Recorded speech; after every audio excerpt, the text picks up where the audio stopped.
और ईरान के इतिहास। एक छोटी कहानी। बहुत समय पहले एक महान धरती थी जिसे आज हम ईरान कहते हैं। ये जमीन हजारों साल पुरानी सभ्यताओं का घर थी, जहां बड़े बड़े बादशाहों ने राज किया।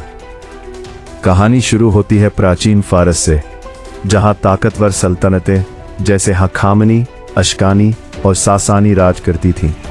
ये लोग ज्ञान, कला और शक्ति में बहुत आगे थे।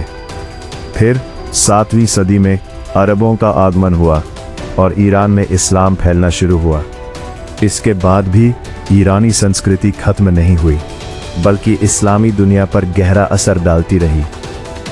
समय बीतता गया और ईरान पर कई हमले हुए। मंगोल और तैमूर जैसे हमलावर आए, जिन्होंने बहुत तबाही मचाई। लेकिन ईरान ने हर बार खुद को फिर से खड़ा कर लिया।